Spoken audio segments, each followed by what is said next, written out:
हाँ तो बच्चों देखो, फिर से आज आपका कृष्णा कोचिंग में आपका स्वागत है। देखो बच्चे, हम बहुत सारे एग्जाम को अभी फेस करने जा रहे हैं। आपको पता है कि अभी हाल फिलहाल ये लॉकडाउन वगैरह हो गया, आपका कोरोना आ गया।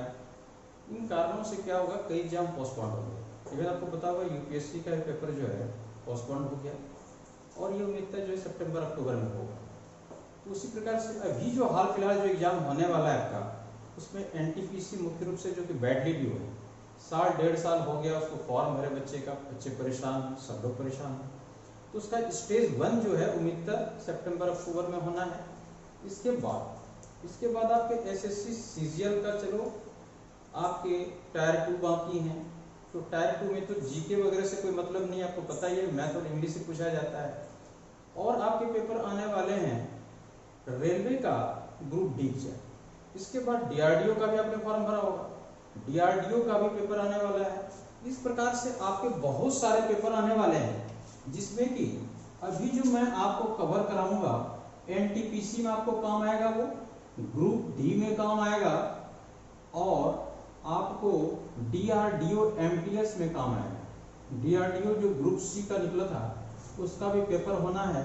इसके अलावा मुख्य एग्जाम एक बिहार में है, बिहार दरोगा। ये आपका पेपर उम्मीद सितंबर अक्टूबर में होने वाला है। तो ये 3-4 एग्जाम को ये टॉपिक कवर करेगा। और ये टॉपिक समझ लो फिजिक्स का। अब फिजिक्स में अभी जो मैं आपको टॉपिक क्लियर करूंगा उसका नाम है थर्मोडायनामिक्स, और बहुत ही अच्छा चैप्टर है ये थर्मोडायनामिक्स।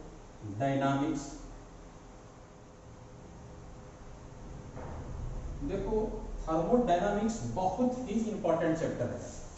आपको कोई ऐसा एग्जाम नहीं है कि उसमें से क्वेश्चन नहीं पूछा जाता है, बहुत तरह के क्वेश्चन इससे आते हैं। अब देखो, नाम से तो आप अवगत हो गए थर्मोडायनामिक्स। अब इंग्लिश में थर्मो मीन्स क्या होता है, हीट, और डायनामिक्स मतलब क्या होगा कि कोई चीज चलता है। जब आदमी जैसे बोलते हैं लाइफ इज डायनामिक, मतलब लाइफ हमारा क्या है, प्रगतिशील है, गतिशील है। और हिंदी में इस चैप्टर का नाम होगा उष्मा गतिकी। उष्मा गतिकी ये आपका हिंदी में नाम है। अब हम इस चैप्टर में पढ़ेंगे हीट के बारे में। आपको देखो, जब आप कभी अपना शरीर को चेक करते हो, देखते हो गर्म लगता है, कोई आदमी नाड़ी छू करके बताता है कि भाई आपको फीवर है, लेकिन कितना फीवर है इसके लिए तो हमें इंस्ट्रूमेंट की आवश्यकता होती है। अभी हम यदि छू रहे हैं तो लग रहा है कि वो गर्म है। कभी कभी शरीर ठंडा लगता है, कोई चीज छूते हैं ठंडा लगता है, लोहा छूते हैं ठंडा लगता है। तो ये जो ठंडा गर्म का जो अनुभव हो रहा है, इसी को हम कहेंगे उष्मा। अब इसमें देखो, हीट यदि हम पढ़ते हैं तो ठंडा गर्म का अनुभव, feeling of cold and warm, यही इसमें होता है। एक महसूस करते हैं हम छू करके, टच करके, देख करके, और इसी का नाम है हीट। और हीट क्या है, एक एनर्जी है।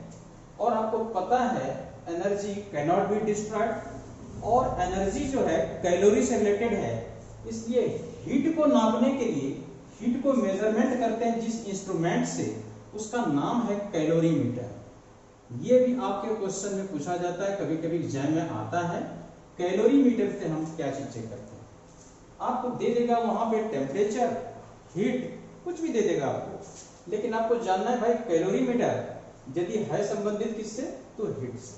क्योंकि हीट क्या है, एक एनर्जी है, कैलोरी इससे जुड़ा हुआ है, कैलोरीमीटर हो गया। अब देखो, हीट मुझे पता चल गया कि गर्म है कोई चीज, ठंडा है कोई चीज। अब बताओ, कभी कभी आपकी मम्मी बोलती है कि बेटा सुबह सुबह जल्दी से जाके नहा के आ जाओ फटाक से, क्योंकि पानी अभी गर्म आ रहा है। फिर 10 बजे जाते हो, थोड़ा सा लेट होते तो वही पानी आपको ठंडा लगने लगता है। तो ये जो फीलिंग हुआ गर्म और ठंडा का, यही हमारा हीट है। अब देखो, पानी तो काफी नीचे से आ रहा है। यदि आपके टैप में पानी आ रहा है तो कहीं से आ रहा है। कभी हम लोग हैंड पाइप का इस्तेमाल करते हैं पानी निकालने के लिए, तो समझ लो पानी तो बहुत नीचे है, उसको ठंडा गर्म किसने किया? पानी का जो टेम्परेचर वो तो है ही, लेकिन आपको पता नहीं है कि ठंडा और गर्म आप हैं। पानी ठंडा गर्म नहीं है, वो आप हैं, इसीलिए वो पानी हमें गर्म लगता है। जैसे हम किसी हैंडपंप को ऑन करते हैं, पानी निकलता है और ये पानी गर्म महसूस होता है।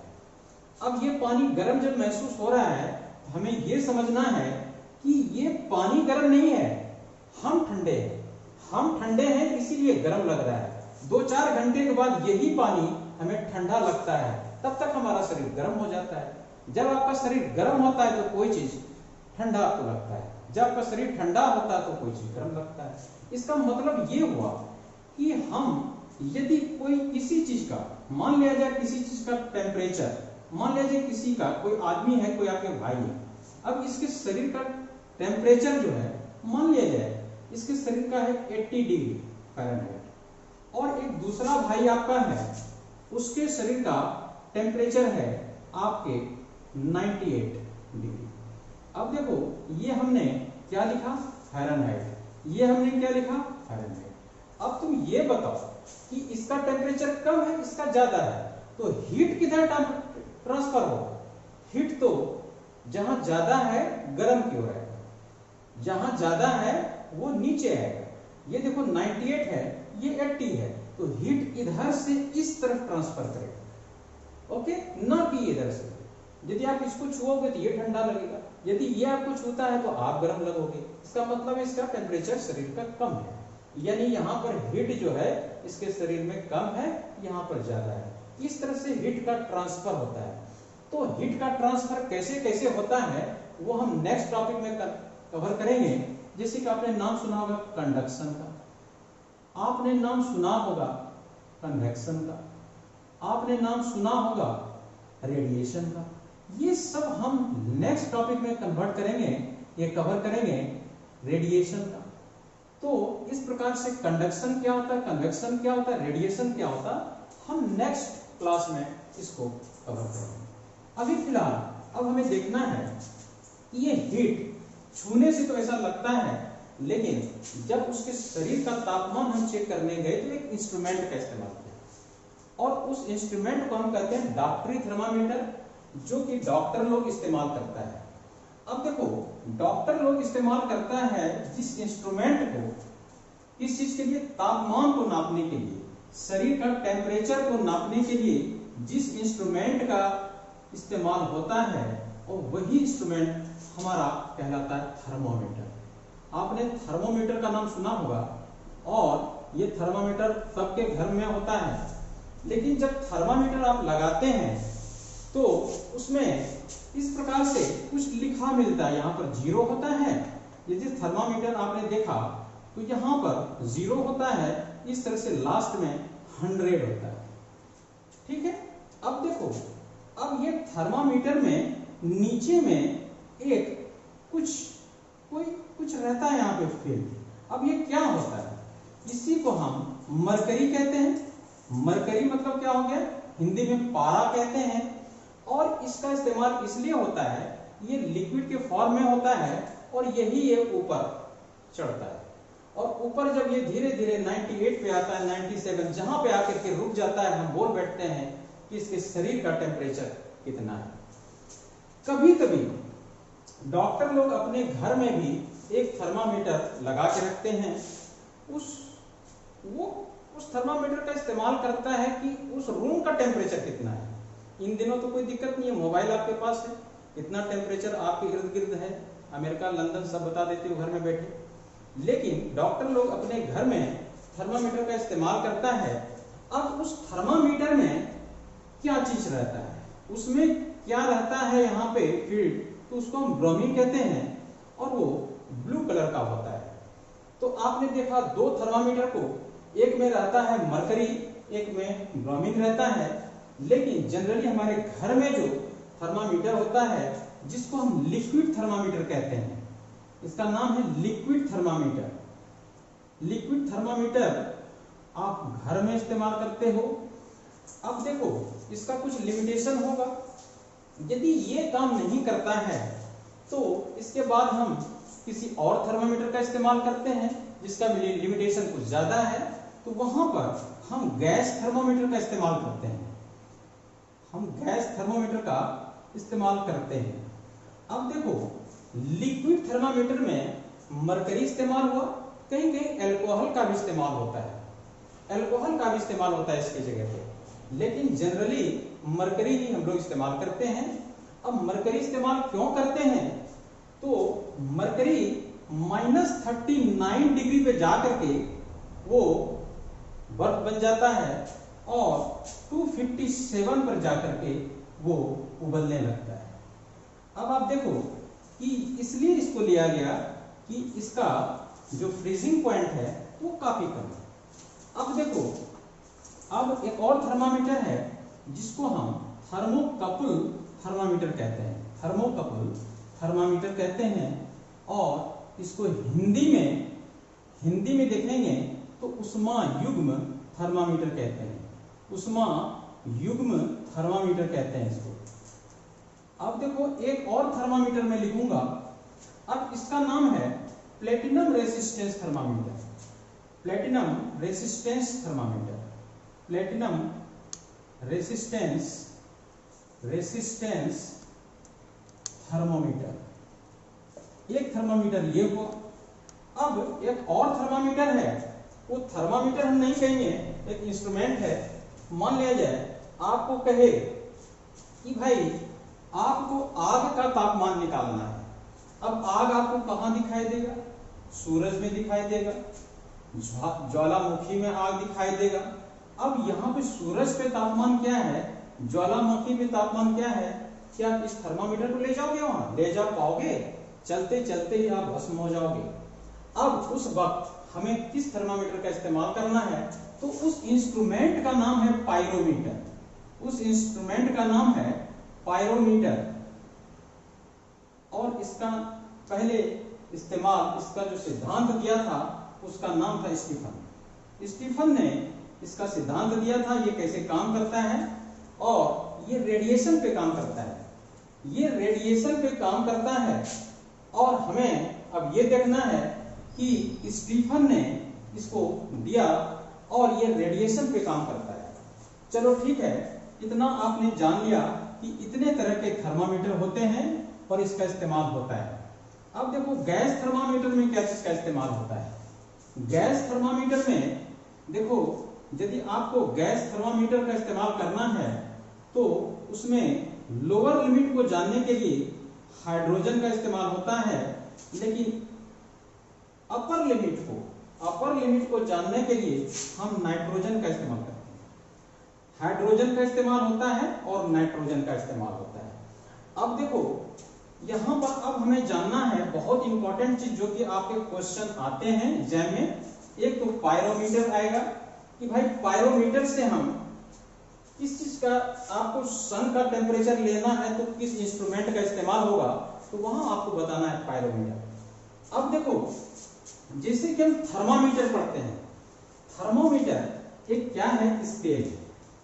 अब देखो हम स्केल के बारे में जानेंगे तो स्केल थर्मामीटर का जो है ये आपने देखा होगा कि सेंटीग्रेड में होता है, सेंटीग्रेड में होता है, और बाद में यही चीज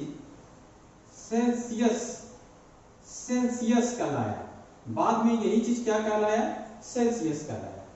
अब देखो जब आप सेंटीग्रेड की बात करोगे तो उस वक्त आप अपने थर्मामीटर को देखोगे तो उस वक्त आप देखना कि इसमें जो लिमिट होगा, नीचे का जो पॉइंट होगा वो 0 डिग्री C कहलाएगा, जिसको कि हम लोअर फिक्स पॉइंट कहते हैं, जिसे हम लोअर फिक्स पॉइंट कहते हैं। और इसके ऊपर में टॉप पे देखोगे जिसको हम अपर फिक्स पॉइंट कहते हैं, अपर फिक्स पॉइंट कहते हैं, लोअर फिक्स पॉइंट कहते हैं, अपर फिक्स पॉइंट कहते हैं, जो कि 100 डिग्री C होता है। ठीक है, अब हम आते हैं फ़ारेनहाइट पे। तो फ़ारेनहाइट पे क्या होता है कि ये लोअर जो होता है इसका FAHRENHEIT, फ़ारेनहाइट में आपको ये 32 डिग्री F जो है ये लोअर फिक्स पॉइंट होता है, और 212 डिग्री F जो है अपर फिक्स पॉइंट होता है। अब हम नीचे रोमर पे यदि आते हैं तो रोमर में आपको यही चीज 0 होता है यहाँ पे R, और ये होता है 80R, अब हम यदि केल्विन की बात करते हैं तो केल्विन का हालत यह है कि नीचे 273 के, डिग्री नहीं लिखना है इसमें डिग्री नहीं होता है, केल्विन में हमें डिग्री नहीं लिखना है, डायरेक्ट के होता है और 373 के, ये अपर फिक्स पॉइंट हो गया।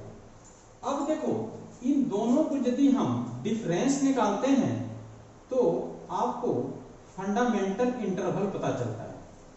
ये फंडामेंटल इंटरवल क्या हो गया, यहाँ पे 0 डिग्री सी हो गया। अब यदि यहां हम फंडामेंटल इंटरवल देखते हैं तो 212 में 32 माइनस करते हैं तो यहाँ 0 आया, यहाँ पर 1 आया, यहाँ पर ये आ गया, ये हो गया हमारा फ़ारेनहाइट में। अब देखो रोमर में करते हैं 80 माइनस 0 हो गया हमारा 80 डिग्री आर, और इसमें यदि करते हैं तो डायरेक्ट कितना हो गया 100 के। ये हमारा ये चार्ट जानना बहुत जरूरी है। अब देखो आपने इतना तो जान लिया, अब हमें ये देखना है कि भाई इसका आखिर हमने क्यों लिखा, ये चीज हमने क्यों लिखा। अब देखो एक चीज तुम्हें और जानना है, एक चीज जानना है तुम्हें क्या, कि ये जो मान लिया जाए आपके शरीर का तापमान टेम्परेचर मान लिया जाए 80 डिग्री सी, और फिर उसका लोअर पॉइंट है कितना 0 डिग्री सी। इन दोनों में डिफरेंस कितना होगा। यदि मान लिया जाए आपके शरीर का तापमान C है और लोअर फिक्स पॉइंट 0 है, इसके बाद ये जो फंडामेंटल इंटरवल है ये यदि हम डिवाइड कर दिए तो ये कांस्टेंट होता है, ये हमेशा कांस्टेंट होता है। अब देखो यदि फ़ारेनहाइट में लिए तो फ़ारेनहाइट में F ले लिया, F माइनस क्या करेंगे, लोअर फिक्स पॉइंट क्या है 32, और यहां पर देख लो इंटरवल कितना है 180 है, यहां पर इंटरवल कितना है 180, तो ये कांस्टेंट हो जाएगा। उसी प्रकार जब हम रोमर में चलते हैं तो रोमर को हम R बोलेंगे और इसका 0 डिग्री R है, और इसमें जो हमारा ये फंडामेंटल इंटरवल है वो 80 है। तो अब आप बताओ ये कांस्टेंट होगा कि नहीं। अब हम केल्विन में यदि देखते हैं तो K माइनस 273 K, और यहां पर कितना हो जाएगा 100 हो जाएगा। अब देखो ये भी कांस्टेंट, तो सारा जब कांस्टेंट ही है तो इसका मतलब है क्या, सारा बराबर है, सारा इक्वल है। देखो सारा इक्वल है, C माइनस 0 आपका हो गया C अपॉन 100, यहां चलते हैं F माइनस 32 अपॉन 180, ये देखो ये बराबर हो जाएगा R अपॉन 80।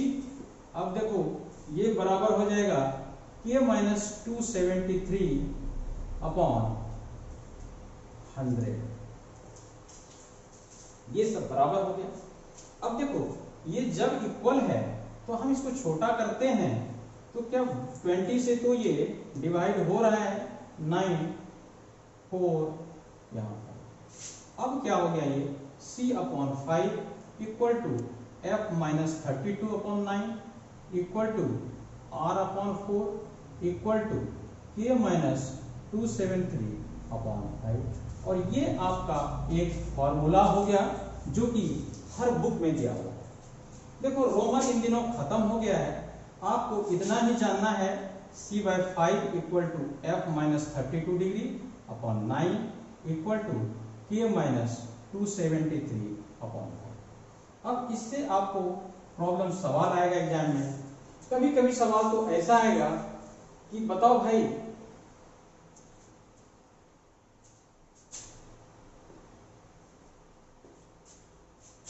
1 डिग्री C दिया है, 1 डिग्री F दिया है, 1 डिग्री R दिया है और 1 K दिया है। अब बोलेगा कि बताओ इसमें से कौन सा बड़ा है, which one is greater। इसमें से कौन बड़ा है? अब देखो ये 1 डिग्री सी है, सी जो है 0 से स्टार्ट होता है। अब देखो 1 डिग्री एफ है, ये 32 से स्टार्ट होता है। तो बताओ इन दोनों में कौन बड़ा है? इन दोनों में तो बड़ा ये है। अब यदि हम रोमर पे आते हैं तो ये भी 0 से स्टार्ट होता है, लेकिन ये कितना है रोमर? 1 डिग्री रोमर है। अब हम केल्विन पे आते हैं, केल्विन तो 273 से स्टार्ट होता है। हाँ ये तो बहुत नीचे, यानी कि 1 तो बहुत नीचे है, ये बिल्कुल माइनस में चला गया तो वर्क बन गया होगा ये चीज। ये जान लो 273 से काफी नीचे है, तो ये तो बहुत छोटा हो गया। अब देखना है कि ये 0 से ऊपर है और ये 0 से ऊपर है। अब इन दोनों में कौन बड़ा है? तुम देखो रोमर में तुमने क्या देखा, 80 डिग्री पर पानी उबलता है। बॉइलिंग पॉइंट क्या है इसका? 80 डिग्री। और इसका बॉइलिंग पॉइंट क्या है? 100 डिग्री से। अब बताओ कि कौन बड़ा होगा? ये 100 पे जाके उबलता है, ये तो 80 पे उबलता है। यानी एक आर का जो इंटेंसिटी होगा बहुत ज्यादा होगा कि नहीं? यानी कि सब में से बड़ा कौन हुआ? 1 डिग्री आर। ये आपका आंसर है। इस टाइप से क्वेश्चन पूछे जाएंगे पेपर में आपको, ठीक है। अब देखो यदि केल्विन को हम और नीचे लाएंगे, 0 पर यदि ले आएंगे तो 0 केल्विन को ही हम एब्सोल्यूट टेम्परेचर कहते हैं। एब्सोल्यूट टेम्परेचर कहते हैं। ये आपको समझ में आ गया। इस पर बेस्ड सवाल आपके बहुत मिलेंगे, हर एग्जाम में मिलेंगे। आपको दे देगा भाई 35 डिग्री सी को फारेनहाइट में कन्वर्ट करें, कितने फारेनहाइट? आपको दे देगा 80 डिग्री एफ को सेल्सियस में कन्वर्ट करें, कितना होगा? इस टाइप के सवाल आपको एग्जाम में आता है। और आपने ये जान लिया कि ये फॉर्मूला कैसे बना। और अब मैं अगले क्लास में आपको पढ़ाऊंगा लेटेंट हीट और वो जो कन्वेक्शन, रेडिएशन, कंडक्शन, ये सब मैं क्लियर कराऊंगा आपको। और इस टेम्परेचर का क्या इफेक्ट पड़ता है वस्तु पे, वो भी चीज मैं पढ़ाऊंगा। साथ साथ में पायरोमीटर, प्लेटिनम रेसिस्टेंस, ये सब कुछ मैं पढ़ाऊंगा आपको नेक्स्ट क्लास में। आपको क्वेश्चन पूछा जाता है कि भाई 30 degree 32 degree Fahrenheit equal to 32 degree Fahrenheit equal to. अब आपको ये कह रहा है कि इक्वल टू मान लिया जाए हाउ मच सेल्सियस।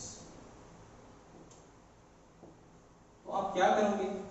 आपको फारेनहाइट का रिलेशन किस में निकालना है? सेल्सियस में। तो यहीं से यहीं तक आपका काम खत्म हो जाएगा। अब देख लो यहां पर यदि हम ऐसा करते हैं तो C/5 इक्वल टू फारेनहाइट की जगह पे 32 दे दिया आपको, और 32 माइनस 32 पहले से यहाँ पे अपॉन 9, यानी कि ये चीज 0 हो गया। और 0 में किसी चीज से डिवाइड करते हैं तो 0 ही होता है। ये एरिया 0 हो गया तो C इक्वल टू क्या हो जाएगा हमारा? 0। C इक्वल टू क्या हो जाएगा? 0। आपको इसी प्रकार से आपने देख लिया कि फारेनहाइट में तो 0 का जगह 32 ही होता है, लेकिन सेल्सियस में उस जगह पे क्या होता है? 0 होता है। इस टाइप से आपके जो भी क्वेश्चन आएंगे आप करो, फिर आप देखना। फिर नेक्स्ट क्लास में और भी 2-4 सवाल मैं कराऊंगा आपको। और यदि आपको मेरा वीडियो ये पसंद आता है तो आप सब्सक्राइब करें, लाइक करें और कमेंट भी लिखें। जो भी क्वेश्चन आपको नहीं आता है, कुछ ऐसे क्वेश्चन हो यदि मिले उसमें आप डालें, मैं आपको सॉल्व कराऊंगा। Thank you.